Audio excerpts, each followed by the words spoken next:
All right, let's now get into this conversation. The South African government is warning women to be wary of job offers on social media that promise opportunities abroad. This comes after local influencers shared viral videos promoting a Russian program called Alabuga Start, which targets women aged 18 to 22 with offers of international careers, free flights, housing, and even language lessons. Now, authorities fear that such schemes could be a front for human trafficking, especially as the country continues to grapple with high youth unemployment, leaving many young women vulnerable to exploitation. So joining us now to unpack the risks, the red flags, and most importantly, the solutions to protect young women from falling prey to traffickers is the whip of the Portfolio Committee on Women, Youth and Persons with Disabilities, Meagan Chauke-Adonis, founder of the Cheryl Zondi Foundation, Cheryl Zondi, and Director of Wise4Afrika advocate, Brenda Madumise-Pajibo. Thank you so much to you ladies for joining us and for your time this afternoon. Advocate, perhaps let me start with you. As someone who has, fought tirelessly for women's rights, how do we strengthen accountability when digital platforms like the social medias are being used to prey on young women? I mean, should government force platforms to take down, these suspicious recruitment ads more aggressively, do you think? Just your reaction also on this particular matter. Yeah, good afternoon, and thanks for having me. This is one of the challenges with companies that own these social media platforms that are refusing to be held accountable. They put money up front by buying politicians. So it's been a struggle in many jurisdictions in the world to get from Facebook, which is Meta, to Twitter and everyone else to be held accountable for the kind of content that they platform in all sorts of ways, right? And they're not being held accountable because of the kind of money that they put in politics, right? And 2 years ago, when we went to the UN meeting on women, we dealt with this issue to try and ensure that South African government has got jurisdiction on companies like Meta and Twitter and the rest, so that once there is content that is against the law or even against our law, which is in cybercrime, that you can take action against that company for failure to act, right? And that's very important, because if you don't hold them accountable, they're going to continue to use the excuse that they've got no control over what kind of content is supposed to be on their platform, which is not true, because if you look at Facebook, for instance, they were able to take down many posts that offended their own regulations that they have put through, because they've got individuals who they've, as communities, that sort of sift through the content that needs to be on Facebook, that needs to be on Twitter, and if it meets the standard that they have set for themselves, that content will not be put there. So it can't be that it's different in cases like this, where you deal with human trafficking, sex trafficking, and abuse of women, and cyber violence that happens. It's supposed to be the same, and we need to push and force for that to happen. I want to just bring in the other panelists. Cheryl, of course, this is one of those terrible conversations to be having, but you've spoken courageously, I might add, about your own survival journey. How do these new online schemes mirror the grooming and the luring tactics that traffickers use? And just also your reaction on this particular one. Good afternoon. Thank you for having me. Good afternoon to the ladies as well. It's really heartbreaking to see, young people fall for such schemes. And the thing about it, I think, in this day and age, is it's very difficult to tell the difference between a legitimate, employment offer that you see online and one that is illegitimate. As someone myself who's found employment, on social media, I think my last job is a job that I applied for through TikTok, and it was a legitimate business. business. It was a legitimate virtual talent agency.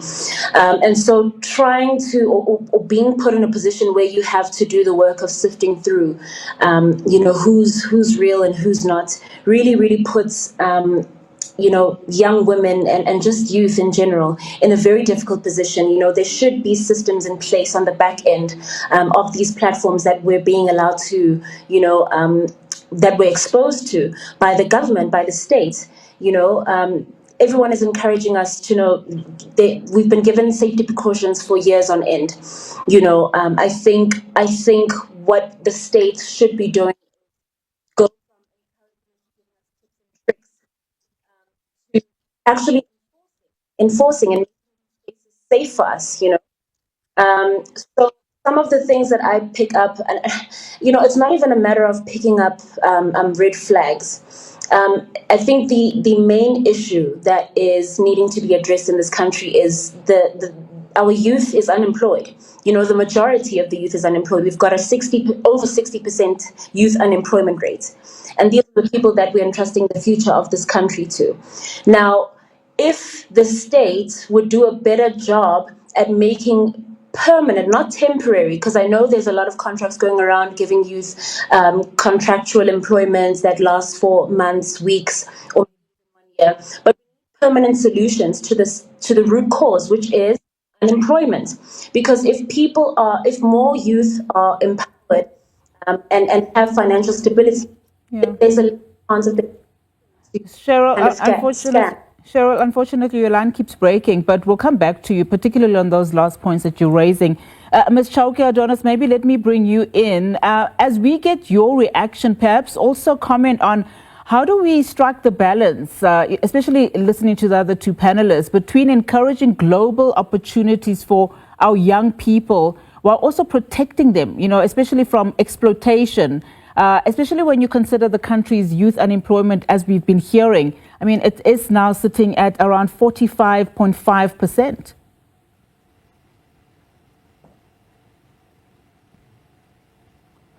All right, I don't think Meagan can hear us. But Advocate, maybe let me pose that same question to you.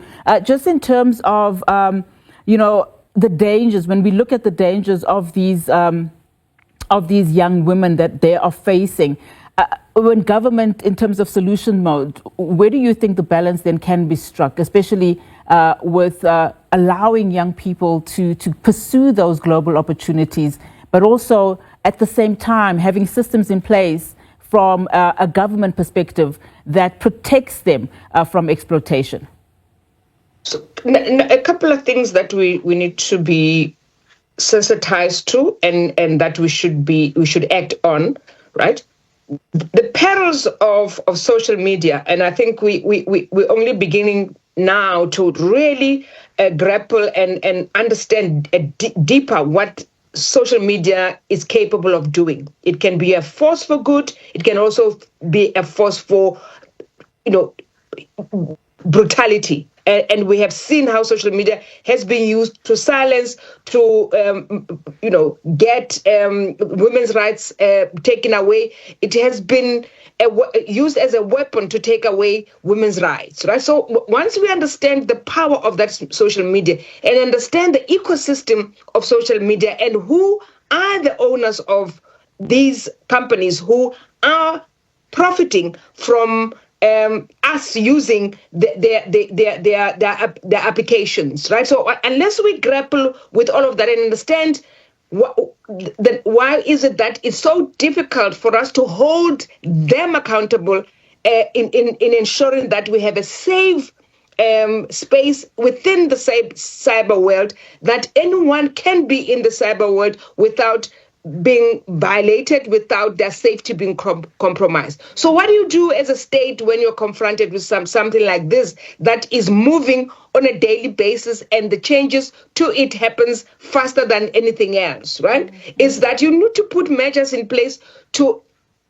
counterbalance the possible perils and the harm that might be inflicted on individuals and your citizens, by the way. So that's why we have the Cybercrime Act in the country. Yeah. But what we need to, and let me conclude quickly on this, but what we need to accept is that We do not have the expertise in this country to mount the kind of investigation that needs to happen. It's sophisticated, and it requires sophistication even from government itself. Ms. Chauke-Adonis, I see we have you back. Very importantly, as you respond to that question that the advocate was also speaking to, speak to us about the mechanisms, particularly from a parliament perspective, that you are pushing to just strengthen cross-border collaborations. I mean, we've just seen so many other summits speaking around that. As you respond also and react to this particular discussion, in terms of how do we have these strong measures in place to protect our young women? Thank you very much, first of all, for the opportunities, and also greetings to your viewers and the panelists as well. I think this is a very important discussion that we should be having, not only as South Africa, but in the continent and also globally. And I think as South Africa, we do have some legislation that really create an opportunity for us to really crack down on human trafficking, but also on misrepresentation and false advertising that actually lure our young girls and boys into becoming either sex slaves, and in the sex trade, or even human trading industry. But I think as part of our responsibilities as members of parliament is to reinforce the legislations that are put in place. So in other words, it means the legislations that are there that speaks about cybersecurity.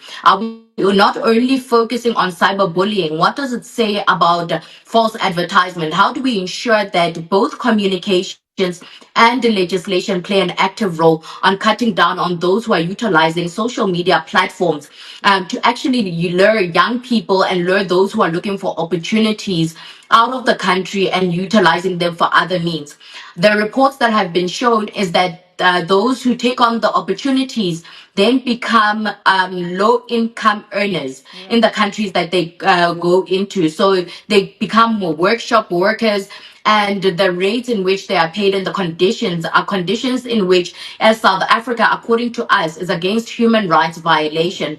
So I think what is important is cross-border collaboration. We need to also, as members of parliament, to look at our legislation. There needs to be a collaborative approach with the Department of Women, Youth and Persons with Disabilities, Department of Communications, Digital Technology, Department of Justice, and other departments to see what it is that can be done in order for us, and DIRCA as well, international relations, to see what can be done in order for us to really protect our children and users who are utilizing our digital platform. But also the responsibility should be lying on Ms. the Chauke, owners and the shareholders of those social media platforms, such as your TikTok. Ms. Chauke, I'm Yes. sorry, we are running fast of time. I wonder, before I pose my last question, just go back to Cheryl, just in terms of, some of the statements that are being made here by especially Ms. Chauke-Adonis as well as advocate. Based on your foundation's work, what do you see as the biggest blind spot in how communities recognize, some of the red flags? What I'm wanting you to advise here is the young women. What are some of those red flags that they should immediately spot? I think young women across the country know exactly what red flags to spot. I mean, we've been raised on red flags, and at this point it's in our blood and it's in our nature to seek out. I mean, we are as vigilant as humanly possible, so I think what we should be focusing on is not advising young women on how to be even safer, but to put the people who hold positions in the powers that be and hold them accountable and say, look, I'm hearing talks about legislation in terms of cybersecurity. What are we doing to ensure that our cyberspaces, our social media spaces that we are being exposed to in this country are safe enough for us to use? It's far too easy for any kind of business. I can wake up today and decide I wanna start a business, and it's far too easy to create a business account on social media. There are no steps taken on social media that actually verify the legitimacy of businesses, to see if they're registered, to see if they're actually legal. So these are things that should be done, and the onus, I feel, should not be falling on the youth anymore, because the youth have been told time and time again what not to do, where not to go. And I mean, if the state and the people that are in charge of these social networks and social media platforms aren't responsible enough to make them safe for their users, then honestly we're at a loss if we're busy advising each other on how to make it to keep ourselves safe. All right, as we wrap up our conversation, ladies, I want to ask you all the same question. All of you work with women on the margins, whether you're in parliament, civil society, or survivor support. How do we move then, very quickly, if you can, from awareness campaigns to real, measurable change that keeps really our young people safe, especially when you consider that on the other side of that glamorous overseas job offer on TikTok or any other social media platform is a young 16, 17, 18-year-old? Let's start with you very quickly, Advocate. So we've been talking ad nauseum as a country about multi-sectoral collaboration, and it has not yielded any results because we're still working in silos in different ways, whether it's the private sector, whether it's civil society, whether it's government. The National Strategic Plan on Gender-Based Violence was meant to foster a coordinated response to violence. But remember, you're not just talking about a collaboration and coordinated response on gender-based violence in isolation of everything else, whether it's education, whether it's health, whether it's the economy, whether it's the design of transport system, you can't be talking about exposing your young people who are on the margins of being at risk of getting into precarious positions or jobs because you have failed to do what you have been requested to do, to make sure that you collaborate and you coordinate your interventions, you collaborate and coordinate your responses as a country instead of this silo mentality that exists. And that's why we don't see the impact that we are supposed to make, because we are all over the show. We pulled from one direction to another, so we're not collaborative. So if we want to have the kind of impact that we are looking for and the scale that we are looking for, that collaboration must happen in earnest, and it can't happen through the Ministry of Women alone. That ministry is not there for women alone. It's that every government department in this country has got a stake in ensuring that women and young women in this country are safe. Ms. Chauke-Adonis, your take on this? I mean, how do we make sure that we are not working over each other but coordinating effectively? I do agree with the doctor as well in terms of cross collaboration that needs to take place. And cross collaboration means there are various stakeholders, from government to civil society to individuals. And I think this collaboration is equally important for us to really monitor what then takes place in our country, but also to have an oversight on the legislations that are passed. We must understand that legislation are put in place in order for us to ensure that we are meeting what our constitutional mandate are, to protect the rights of all South Africans. But in truth, if we as citizens and civil society and government do not collaborate, and the private sector in the implementation of those legislation, then it becomes a fruitless exercise. But also taking into consideration, as a member of a portfolio committee in communications as well, outside of women, youth, and persons with disabilities, the issue of not having better regulations on your social media platforms, including your TikTok, your YouTube, and other platform, is our greatest challenge. But also creating more awareness, and awareness should take place even at our primary level, where they should be able to utilize the technology and should be able to utilize social media and the internet in a safe way. But I think also we must also put responsibility. All right. That sounded also very shaky there. I do apologize, Ms. Chauke. Cheryl, let's end with you. Just your take. How do we move from awareness campaigns to concrete measures in place to protect the young people of South Africa? Right, I didn't quite hear your question, but I think I got the gist of it. From awareness enforcement is something that's important. Our ears have been talked off in terms of awareness. I don't think, I highly doubt I can bump into one member of the youth in this country who isn't aware. And isn't aware of the signs and things to look out for in terms of red flags on these platforms. What needs to happen is the different departments in our state need to talk to each other instead of working in isolation. Like the advocate said, transport needs to be talking to education. Education needs to be talking to women. Like this needs to be a disruptive system that starts, like Ms. Chauke said, at primary level. And then it needs to actually work. You know, it's one thing to have legislation that looks pretty on paper, but it's a whole other thing to actually enforce it. There needs to be consequences to actions, otherwise nothing is going to change. Thank you so much to you, to all three of you ladies. Thank you. I really do appreciate it as we wrap up the Women's Day coverage, Women's Month coverage rather, that we've been having here on the channel. Very important discussions. Thank you so much to our panelists, of course, Committee on Women, in fact, on Committee on Women, Youth and Persons with Disabilities, Ms. Meagan Chauke-Adonis there, and the founder of the Cheryl Zondi Foundation, Cheryl Zondi herself, and Director of Wise4Afrika, Advocate Brenda Madumise-Pajibo. Of course, this was all centered around the fact that government is warning young women to be wary of just these job offers on social media, opportunities abroad, particularly those that are meant to lure young people for other things, other criminal elements, including trafficking.